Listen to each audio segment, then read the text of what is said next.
Security. I'd like to call the organizational meeting to order. Roll call, please. Mark. Where is Mark? Where did Mark go? There he is. Mr. Schmidt. Here. Ms. Hyam. Here. Mr. Donofrio. Here. Mr. DeVitas. Ms. Dickinson. Here. Ms. Sims. Here. Mr. Woolhite. Here. Ms. Darrow. Here. Mrs. Rogers. Here. Ms. McKinney. Here. Ms. Walters. Here. At this time, I'll entertain nominations for Council President. Liz Walters. Mr. Schmidt, I'd like to nominate our President, Councilwoman Veronica Sims. Are there any other nominations? Are there any other nominations? Are there any other nominations? Roll call. Mr. Schmidt. Sims. Ms. Hyam. Mr. Donofrio. Mr. DeVitas. Ms. Dickinson. Ms. Sims. Sim. Mr. Woolhite. Ms. Darrow. Sims. Ms. Rogers. No. Ms. McKinney. Ms. Walters.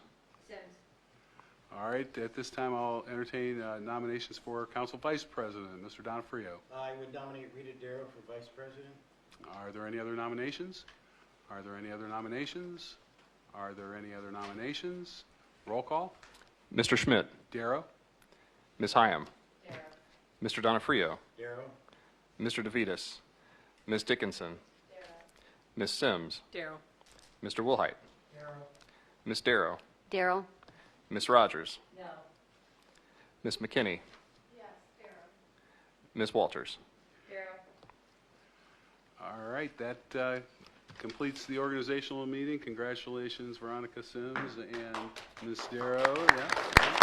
Thank you. And we are adjourned. Thank you. I'd like to call to order the 2024, our first meeting of caucus. Welcome and Happy New Year. Welcome to you all to the chambers. Tonight we have 2 motions and 6 first-time repassage requests. First we have M001 2024, appointing our new clerk of court, our clerk of council, Monique Willis. Could you stand up, Monique? So moved.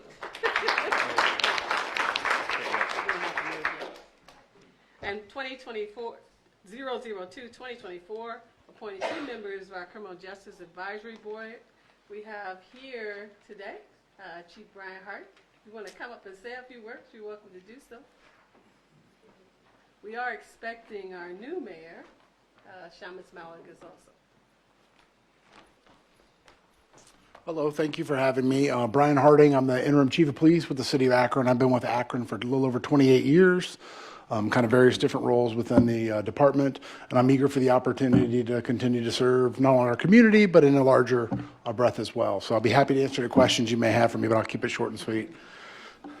Thank you, Chief. That was easy. Thanks. We also have our new mayor of Akron City, Mayor Shamus Malik. Would you like to say a few words? Sure.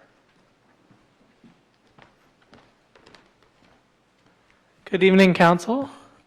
Ironically, this is actually my first time in this room, but not my first time interacting with any of you. So just really glad to be here, really glad to be starting this new role, but look forward to continuing to work with each of you.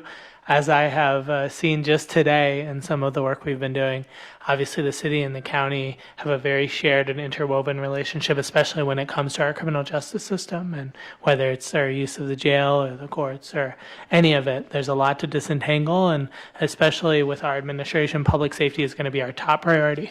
And so really looking forward to assisting both in a personal capacity, but on behalf of my entire administration. So looking forward to being a part of this, and thank you all for having me this evening. Thank you, Mayor Malik. Thank you very much. And then we have 6 first read passage requests, 2024-001. We have Mr. Brian Harnack to address council. Good evening, everyone. Brian Harnack, Executives Law Department. This is the new collective bargaining agreement for what we call Local 1229 Executive. It's kind of a catch-all executive bargaining unit. This one took us a long time. It was a challenge. As you know, we've been following in most respects what the FOP fact-finding report came out with. This one is no exception for 2023. 2024 and 2025, we did something different. In this bargaining unit, we were seeing a lot of what we call pay inequities. In the same classification, people doing the same job. People were making very different amounts of money. And this was a problem that's been going on for many, many years. We've kicked the can down the road many, many times. And we thought it was time to correct it. It did take a long time. We pulled a lot of comparable wages from other jurisdictions, other counties, Northeast Ohio Regional Sewer District, a few cities that we're kind of competing with. We came up with a new benchmark wage for each classification that we have in this bargaining unit. And we're going to be stepping into those. And in 2024 and 2025, we're going to be eliminating those pay inequities, bringing people up that are below that benchmark. People that are at or above that benchmark aren't moving. And by the end of the contract, hopefully, I believe that almost everyone will be right where they need to be, and we won't have to worry about adjusting people's wages in comparison to their other friends that are in the same classification. So we did a lot on this contract, and that's why it took so long.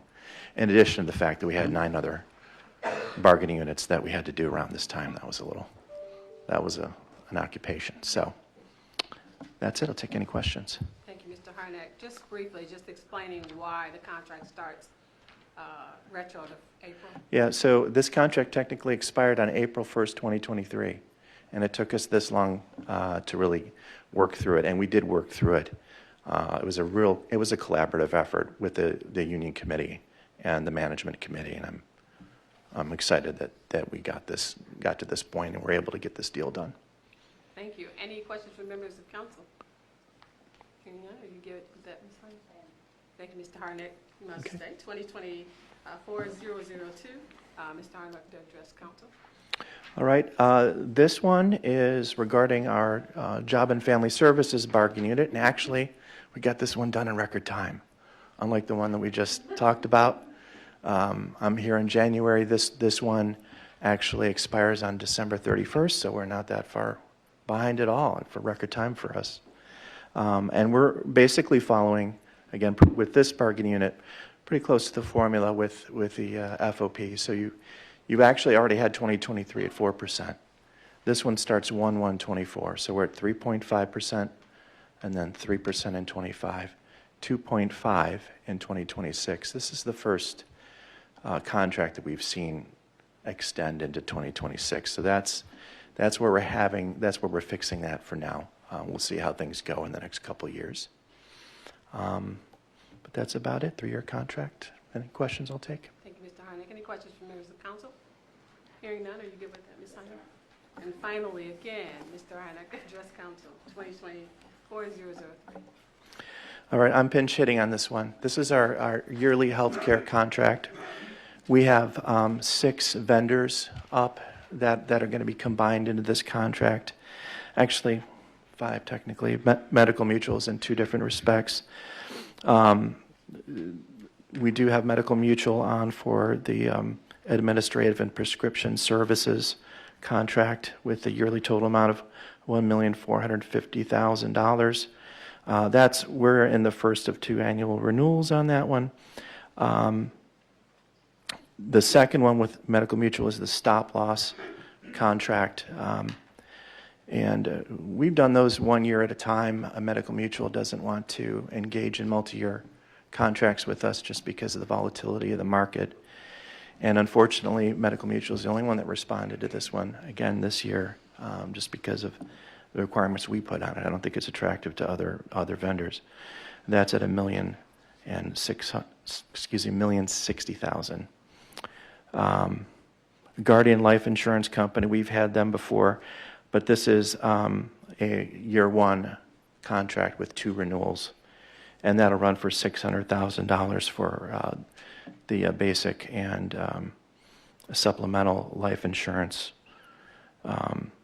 The change here, we did have Guardian last year for dental. We went with MetLife Dental this year, and that's in the amount of $675,750. And they came in at a little bit under Guardian this year and offered the same type of coverage, so it was just the better deals. That's why we went with them. Next on the list is Ease at Work. It's also known as All One Health Resources. They change their name constantly. It's very difficult to get the right contract name on there.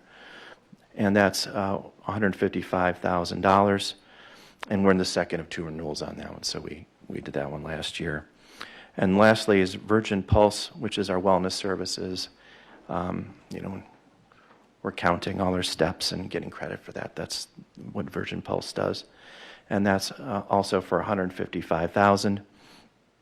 And for that one, we're going to do a 3-year contract, and we're going to hold that rate steady. So that's a new one. We won't see it for the next 2 years. And actually, I should say, there's less on here than there have been in past years. We've engaged in more multi-year contracts. So you've got the task. We have our task cards. Davis Vision, which is, the vision benefits, and First Stop Health. All of those have been multi-year contracts that we don't have to bring back right now. And we engaged in those because we were trying to lock down prices over several years. So it's a shorter list this year than we've seen in other years. I'll take any questions. Thank you, Mr. Hardick. Any questions from members of council? How is that affecting cost to the employees? Are we seeing increases? Yes. How much? I would have to, unfortunately, June Jennings, who has that information, is sick and recovering COVID. We can get you that information. I know that we have seen. Absolutely. We can arrange that. Brian, if I may add, Mrs. Rogers, the overall increase to employees and employer for '24 was 10%. So these contracts that Brian is talking about this evening are paid for out of that pool of premium. So the direct impact to the employees was just a 10% increase for 2024. Yeah. And I can add that you see, market-wide on that 10, 12% increases in these sorts of things. So it's in line with that. Yeah. Thank you. Sure. Mr. Donofrio? Yeah, do you know offhand, on the supplemental life and everything, does the company ever send all the employees what they actually signed up for in case there's a death in the family or something? I mean, It what is. happens if someone, go ahead. That coverage is available online on our website, where you can go on and see it. There's nothing that you receive to let you know that you have a $10,000, $20,000, $40,000 supplemental policy. Nothing ever comes from the life insurance company. Now, that's all you see or what you sign up for and print out when you sign up for your benefits every year.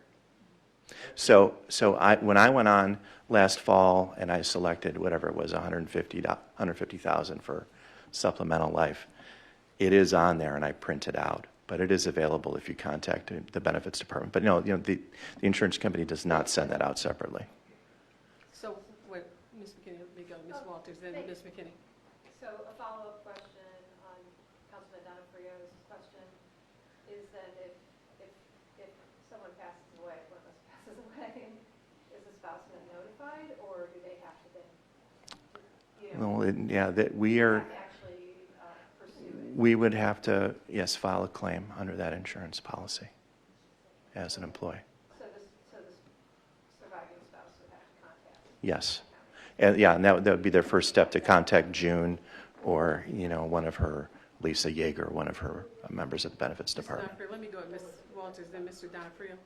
Well, I don't have a question. I just wanted to congratulate Brian on your role. You've been a fixture here forever, but it's really excited to see you in this role and well-deserved. And Thank you. best wishes to Deb as she goes on her next journey. But I think somebody else has questions, so I'll just. Mr. Donofrio? Based on what you just said, I mean, how would someone in the family know that there's a life insurance policy? We're going to call them? We'll call them. So we should count on that happening? We'll call them today. No, I'm not trying to be critical. And it is difficult. We're paying these people a lot of money. They can't Right. send a simple letter out to the county employees and saying, this is what you signed up for. This authenticates that you're. Yeah. I hear you. spouse or whatever. Go ahead. Yeah, I hear you. We could look into doing that, either having the insurance company do it or having the county do it. That's going to have to be a separate discussion. And along But that those makes li- sense to me. Along those lines, too, just to remind council, for 2024, the county-provided life insurance, which is not out of pocket at all for the employee, was increased from $20,000 to $50,000 Yeah. for 2024. So every county employee has a $50,000 automatic life insurance policy. One of the things that I think we could probably take back to employee benefits is when a family notifies us as an employer that an employee has passed, that we reiterate to them that they automatically have that. And then if the employee enrolled in voluntary life, I'm sure we could look that up too. So Yeah, that's we'll all. talk to employee benefits and see what the process looks like. Is there a way with the company, I guess maybe through the county does it? For example, when I filled mine out, on the very supplemental I had plus the county's, on my beneficiaries, I put like my son's down, of course, my wife, and I did some splits on some of them. Sure. And they said I wasn't permitted to do that on supplemental that I'm paying for separately. That should be an error. So That, when, yeah, that doesn't sound right to me. We would have June get a hold of you, because I was able to split mine. Is there a way, do I call you or who do I call? I would call June Jennings. I'll call Jim. and we encourage every employee in the open enrollment process to print that confirmation page Right. when they're done, which shows all of the benefits and the beneficiaries. So maybe we can look into mailing those out, but right now it's self. It's Directed self-help. to print It's it, self-help. so- So Yeah. you're defining supplemental over and above what the county's providing? Yeah, over and above the 50,000. Then that's what happens. Yeah, Yeah. it's voluntary life. And I got to tell you, I don't have any paperwork at home. If I get hit by a bus tonight, my wife is not going to. I'm going to have to print that out for her, because she's. I think the company, Yeah. That's right. Yeah, I think that makes a lot of sense, right?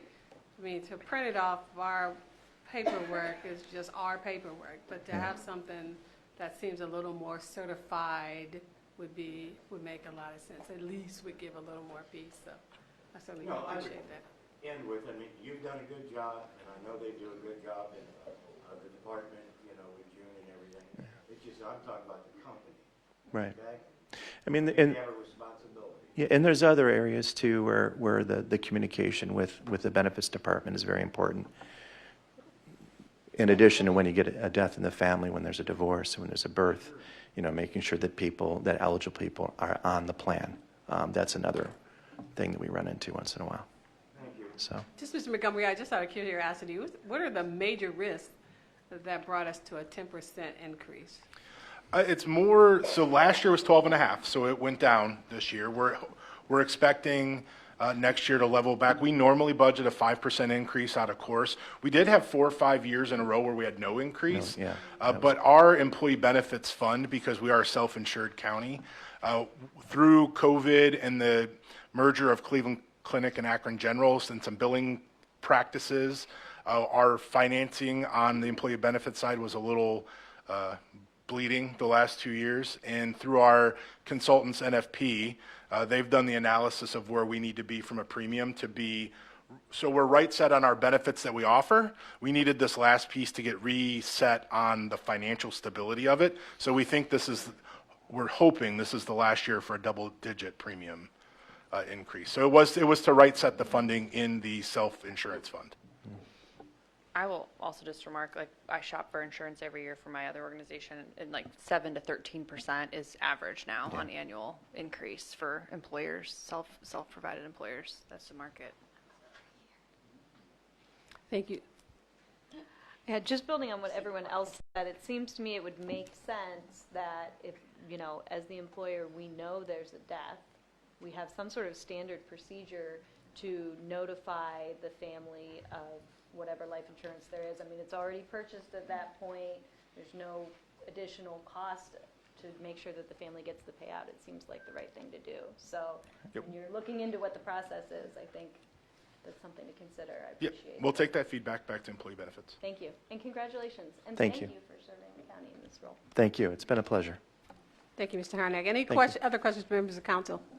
Hearing none, are you good with that, Ms. Christie? Thank you. Thank you. 2024-004, we have Ms. Heidi Swindell to address council.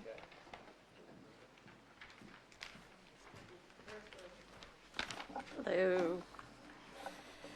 This is a piece of legislation that approves, we're required by ODOT to do preliminary legislation, which you all passed at the end of last year for the Rooster Road project in Barberton. It's a Barberton-led project.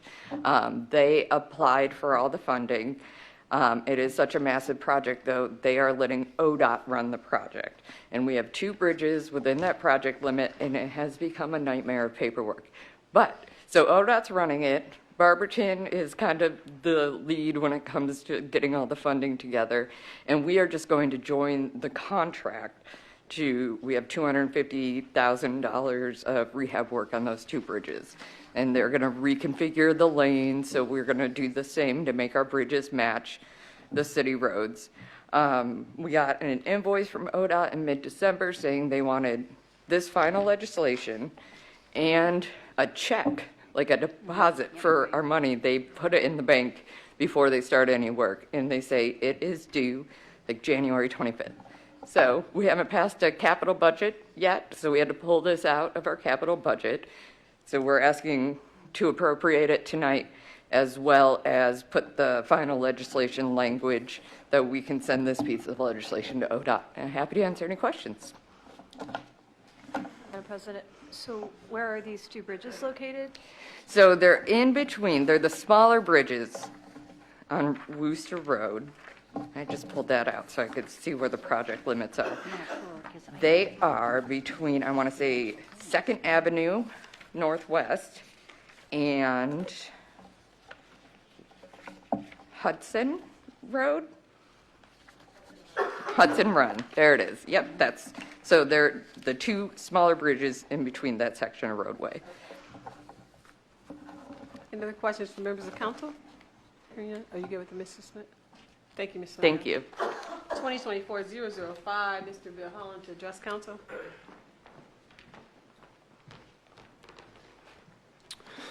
Good evening, everyone. Bill Holland from the Sheriff's Office. I'm here to talk to you tonight about laundry. It's a hobby of mine. Okay, so this is the jail laundry. Just to kind of give you a little reference, you can imagine with 600 inmates. Are my whites not white? Is that why you're giggling? With 600 inmates, it generates a lot of laundry. Jail uniforms, linens, towels, things like that. Per the jail minimum standards, sheets and towels are to be laundered at least once a week, uniforms twice a week, and blankets at least once a month. The way that we were doing it previously, we had 4 female trustee inmates doing laundry under the supervision of 2 full-time employees. Now, in the past, the trustee inmates, which have to be low-level offenders, nonviolent, that are going to be there a little while once they get trained up and everything. We used to have 58 male trustees and 10 female trustees, and now we're down to 10 male trustees and 3 female trustees, just because of the shift in kind of the inmates, the type of inmates we have at the jail now. We have right now 131 inmates in there for some sort of causing the death of another. We don't have the low-level inmates anymore. They're being sent out to programs. So we don't have people that qualify to be trustees anymore. The males generally work in the kitchen under the supervision of Airmark, and the females traditionally worked in the laundry, and they also do the cleaning of the facility. With the lack of trustees, we're not able to staff the laundry and have it done, as much as it needs to be done. So we're looking to get these 8 additional employees. The laundry room would be staffed from 8 in the morning to 8 at night to keep up with the demand of the laundry there. So I'd be happy to answer any questions. I have a question. Yes. So what happens if you end up getting some inmates that are low level again, and then what happens to the 8 employees? Well, I don't foresee, this would be a contract situation. I guess we would have to honor this and then revisit that if we do end up housing more low-level offenders that would be eligible for the trustee program. It's not that there's not an incentive to be a trustee. They get double protein with the meals, they get free phone calls, they get good time at the end of their sentence. So the I think the interest would be there if we just had the qualifying inmates. Would they be able to work with the employees? The low level, would they be able to assist them and help them? Yeah, I would say, I mean, we could, look down the road if we did have more to transition back to what we had prior, because, even we were having trouble staffing the kitchen as well, because we just did not have it. If I Oh, could go pipe ahead. in just a little bit. What this actually is a request for authorization to bid. So we're not entering into the contract yet. We want to put it out to bid to see what kind of cost we can get to provide the service that Bill's talking about. Ultimately, these would be contract employees. They wouldn't be employees of the county. So whoever the contractor is that we enter into the agreement with would be responsible for dealing with the employees if we terminate that contract. And then also, Are you also following like up? a contract too, you would, that'd be kind of dangerous, like, you can't really have an inmate working with them, because that's a contract, they're not employees, and, Well, for we have- insurance reasons, We have them working with Aramark in the Oh. kitchen. Yes. All right, And we'll cool. maintain the current, we do have 2 employees currently, full-time employees with the sheriff's office that work in the laundry. They'll stay along with, Right. in this scenario. They would be the supervisory employees. Right, These people are the folks who actually do the laundry. because it gives the inmates something to do, though, that's what I'm looking at too, it keeps them busy, it gives them something to do. Yeah, but you have to be very careful about which inmates you make trustees, No, because I know. they're I know. out of their cells and out of the pods, so. Right, I understand. Thank you. Ms. So, Walker. kind of tangential, but so is my understanding that these inmates do work but don't earn a wage for that work? Okay. Just it's the, obviously, time out of their cells, double protein with the meals, free phone calls, and then the potential good time off their sentence. How many hours a week does a trustee, like for a trustee that's in the laundry space, like how many hours a week do they typically work?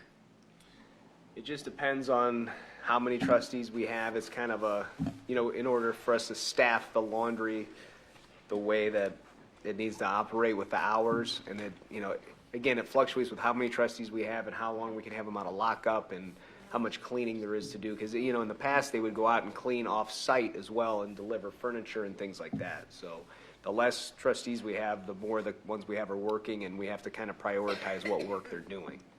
And then have you ever, just out of curiosity, done an analysis of like the value of like the extra meals, the free phone calls? Like what does that actually equate to from a monetary value standpoint per hour?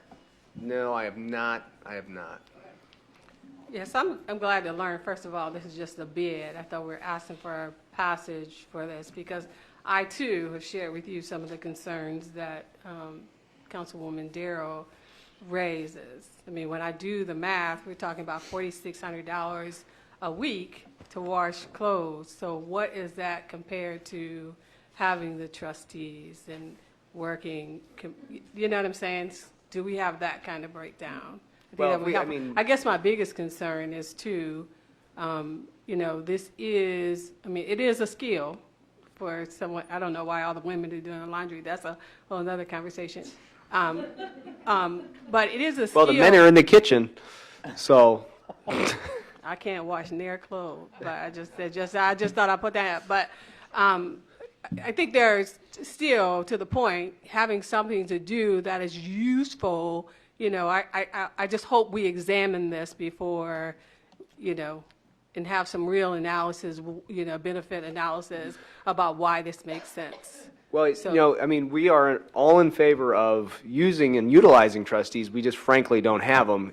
It's not something, I'm sure we don't want to say, well, we're not going to send these inmates to programs. Obviously, getting program for the inmates is very important. If we didn't send them to programs, we kept them in the facility, we could staff the trustees. It's just we don't have the population of inmates that qualify to be trustees. We're not choosing this over trustees. Yeah, I know we use the term inmate all the time so freely and it denotes that people have been adjudicated and they're going to prison, but that's not necessarily the case. So I don't know what the inner workings are, how you identify who is eligible and who's not, but all I'm asking is that we take a look at the benefits analysis, and I hadn't even thought about trying to put a cost on what that extra meal means, or protein, or a phone call, but I'd like to see, you know, some of those numbers worked out to see if it really makes sense. Yeah, I never knew about the trustee program, so can you tell me how many people are in the program, and what, do they do other jobs besides kitchen and laundry? So, like I said, in the past, we had 58 men and 10 females, and we had a whole unit. The dormitory style was just for the trustee inmates. Like I said, it's gone from 58 men to 10 men and 10 female to 3 females. They staff the kitchen under the supervision of Aramark, so they do all the cooking in the kitchen. They clean the facility, the entire jail. In the past, they'd gone out to our training center, they'd clean our training center, but now they don't. Maintenance goes out there and handles that now. You know, they deliver paper, they move furniture under the supervision of our trustee deputies. We have deputies assigned to them to follow them around when they work. And then, obviously, the laundry. You know, we could utilize male trustees in laundry. In the past, we had, because obviously we can't have females working with males. So since there were fewer females, it took fewer trustees to operate the laundry than it did the kitchen. The kitchen obviously is a bigger operation. And I don't think the trustees are delivering furniture anymore or paper at this point. No, because we don't have enough to do that either. No. So is the Aramark contract for just people from Aramark supervising folks who are in the jail? Or are they cooking? Or who's cooking? The current Aramark contract is for them to supervise the trustees who work at the jail. They are not doing the cooking. So what's do you remember what their contract is offhand? I do not. We can get you that information and exactly what's involved, because I think it also involves them providing the stuff that gets cooked. Yeah, the meals, it's a sliding scale for the number of meals that are served. And it also, we had to figure in, because of the lack of inmates, at one point they had to come in and bring extra workers in to prepare the food because we didn't have enough trustees to prepare the food either. Yeah, I remember that. Yeah. Any questions from members of council? Are you good with that, Ms. Dickinson? Thank you, Mr. Holly. Thank you. 2024-006, we have Mr. Phil Montgomery to address council. Thank you, Madam President. Phil Montgomery from Executive Shapiro's Department of Finance and Budget. This is the appropriation legislation for this cycle, and this is the final budget piece for 2023. And this will end up the year for all of our expenses. Again, this is only budget. We're still in the middle of year-end final financials, booking the journal entries, and we posted the final payroll after the final council meeting. So this legislation cleans up all of the budgetary items for the end of 2023. I know it's 4 pages and it's $3.4 million, but if you look through the amounts, I mean, some of them are 32 cents and some of them are $5. And so it's just that final cleanup that everything matches what was passed by council, what was needed to finish the year that happened after the December 5th meeting. As we went through, again, final payroll, we did all of the transfers of general fund to subsidize the internal services funds and move the cash around for the year end for all the capital projects that council's approved. So this rounds all that out. And the only difference between this and our normal routine legislation is this one has an Exhibit B with it, which you'll get via email because it's 107 pages long. And really that is a summary of our final, based on this final piece of legislation, it has a summary of the final revised budget for 2023. And so we just are asking council as a part of this to certify that final budget, inclusive of this last Exhibit A. And so that document will have the original budget the council approved. It'll have any budget adjustments. As council knows, we have, as the first year of Munis, have brought a lot of appropriation to council to do lots of ins and outs. All of those are reflected on that Exhibit B, and it does get to that final revised budget, which is what we've operated off of for this year end. That equates to in the Exhibit B that you'll see is 170,800,000 rounding it. And of that, our year-to-date expenses have been 160,500,000. So we have 5.4 million encumbered. This is for the general fund, so we are a little under that final revised budget. But we're going through these motions. I will be back in front of, I mean, obviously I'm here every council meeting, but I'll be back in front of council probably the first meeting in February to give a financial overview of the final financials, not budget, final overall financials for the general fund for council for 2023. But as we were sitting here, I looked it up. Right now we're looking with factoring out an advance in repayment from sewer and some other transfers that we do.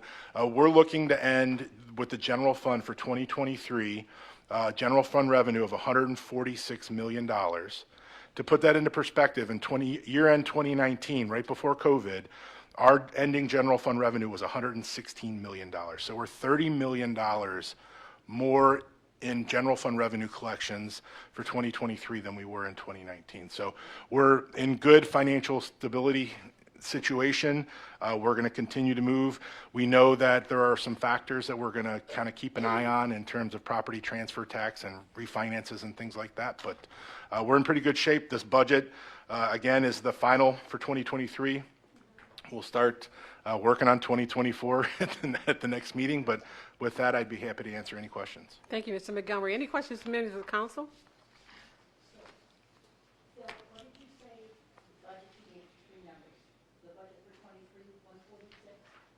The ending general fund revenue was 146 million, give or rounded. The final general fund revised budget was 170 million. And year-to-date expenses are 160 million. So there was some transfers and some reserve and some different things that substantiated with that budget. And some of that is also budget that was encumbered in prior years that were reserved on POs that when we transitioned from Banner to Munis, so that 170 million is a little skewed because there was 22 appropriation that came over with it. We're really looking forward to 2024 and everything operating in 1 year. So, Thank you, Mr. Montgomery. Any other questions from members of the council? Hearing none, you give it that, Mr. Donofrio. thank you.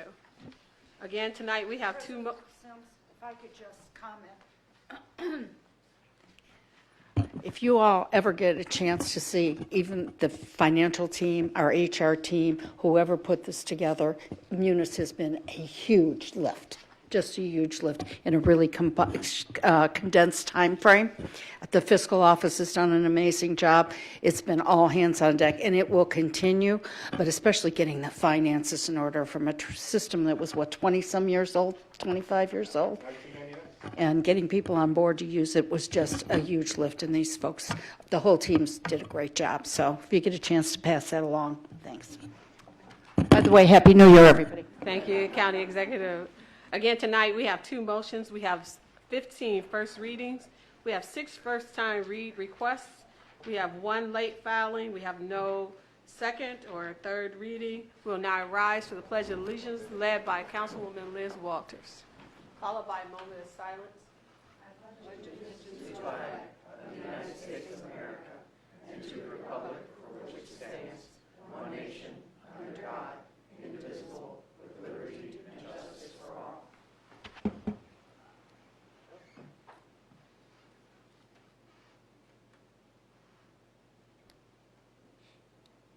Thank you. Roll call, please.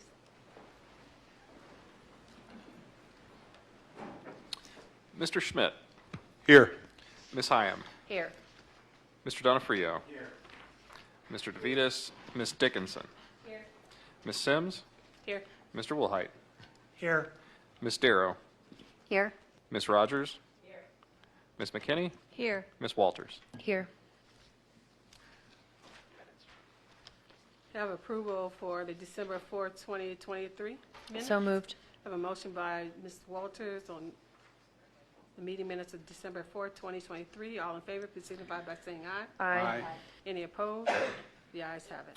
Motions for council, M001, 2024, a motion of council appointing Monique Willis to the unclassified clerk of council position. So moved. Have a motion by, who was that? Multiple people. Motion by Mr. Smith on M001, 2024. All in favor, please signify by saying aye. Aye. Any opposed? The ayes have it. The ayes have it. Let's all take a moment to welcome Ms. Monique Willis to our team. M002, 2024, motion of council confirming the appointments of Mayor Shamus Malik, replacing Mayor Dan Horrigan, Interim Chief Brian Harding, replacing Chief Stephen Millette, and Chief Scott Cottle, replacing Eric Setley as alternate for Sheriff Candy Fothery to the Criminal Justice Advisory Board. So moved. Have a motion by Ms. Walters on M002, 2024. All in favor, please signify by saying aye. Aye. Any opposed? The ayes have it. First readings 2024-001, resolution authorizing the executive to execute a collective bargaining agreement between Ohio Council 8 and Local 1229 of the American Federation of State, County, and Municipal Employees, AFL-CIO, Executive's Office Unit, and the executive for the period 4/123 through 3/31/26 for the executive emergency. Madam President, I move to suspend the rules and adopt 2024-001. I have a motion to suspend the rules and adopt 2024-001. On the suspension, all in favor, please signify by saying aye. Aye. Any opposed? And on the adoption, all in favor, please signify by saying aye. Aye. Any opposed? The ayes have it. 2024-002, a resolution authorizing the executive to execute a collective bargaining agreement between Ohio Council 8 and Local 2696 of the American Federation of State, County, and Municipal Employees, AFL-CIO, JFS Unit, and the executive for the period 1/124 through 12/31/26 for the Executive's Department of Job and Family Services emergency. Madam President, I move to suspend the rules and adopt 2024-002. Have a motion to suspend the rules and adopt 2024-002. On the suspension, all in favor, please signify by saying aye. Aye. Any opposed? And on the adoption, all in favor, please signify by saying aye. Aye. Any opposed? The ayes have it. 2024-003, a resolution confirming awards by the Board of Control of Contracts for the county's health insurance programs as set forth in Exhibit A for the Executive's Department of Human Resources Division of Employee Benefits emergency. Madam President, I move to suspend the rules and adopt 2024-003. We have motions to suspend the rules and adopt 2024-003. On the suspension, all in favor, please signify by saying aye. Aye. Any opposed? And on the adoption, all in favor, please signify by saying aye. Aye. Any opposed? The ayes have it. 2024-004, resolution authorizing the executive to enter into an agreement with the Director of Transportation and to appropriate funds for a City of Barberton-sponsored project to improve Wooster Road West and 2 county-owned bridges located in the City of Barberton and Council District 7 for the executive and engineer emergency. Madam President, I move to suspend the rules and adopt 2024-004. We have a motion to suspend the rules and adopt 2024-004. On the suspension, all in favor, please signify by saying aye. Aye. Any opposed?